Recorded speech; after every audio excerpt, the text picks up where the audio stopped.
BNP officer ভালো চালাইতে পারবেন না, বিএনপি আবার পাওয়ার আসবে, চাকরি করা লাগবে।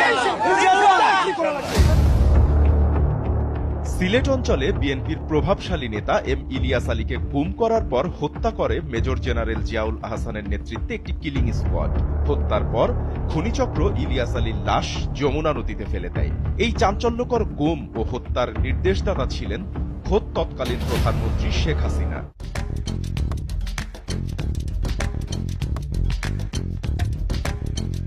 আন্তর্জাতিক অপরাধ ট্রাইব্যুনালে ১৬৪ ধারায় দেওয়া স্বীকারোক্তিতে র্যাব সদস্য সার্জেন্ট তাহিরুল ইসলাম ইলিয়াস আলীকে অপহরণের পর লোমহর্ষক হত্যাকাণ্ডের বর্ণনা দিয়ে চাঞ্চল্যকর এসব তথ্য দেন। স্বীকারোক্তিতে তাহিরুল বলেন, জিয়াউল আহসানের নির্দেশে ঘটনার রাতে শেরাটন হোটেল থেকে তিনি ইলিয়াস আলীকে অনুসরণ করেন। মহাখালী পৌঁছার পর জিয়াউল আহসান নিজেই আরেকটি টিম নিয়ে ইলিয়াস আলীর গাড়ি অনুসরণ করেন।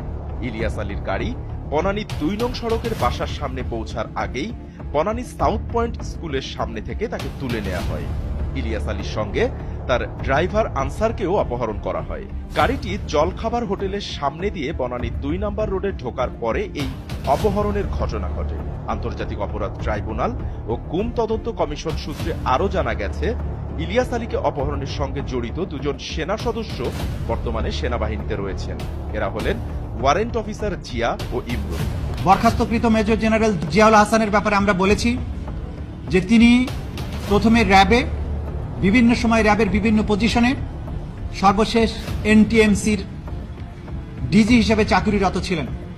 তিনি বাংলাদেশের গুম, এনফোর্সড ডিসঅ্যাপিয়ারেন্স এবং এই গুমের পরে নিয়ে গিয়ে তাদেরকে যে পৈশাচিক অত্যাচার, তারপরে হত্যা করে লাশ বিভিন্ন জায়গায় ডিসপোজাল করে দেয়া, এই কালচারের জনক হচ্ছেন তিনি। অথচ পরবর্তী সময়ে ইলিয়াস আলীর স্ত্রীকে ডেকে এনে নাটকও করেছিলেন তৎকালীন প্রধানমন্ত্রী শেখ হাসিনা, জানিয়েছেন ইলিয়াস আলীর স্ত্রী তাহসিনা রুশদীর লুনা।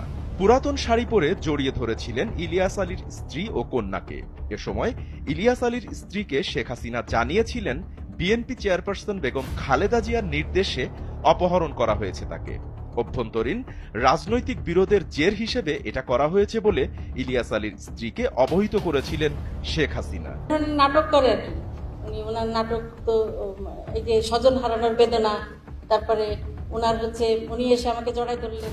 বাপ্পি খান, এসএ টিভি ডিজিটাল।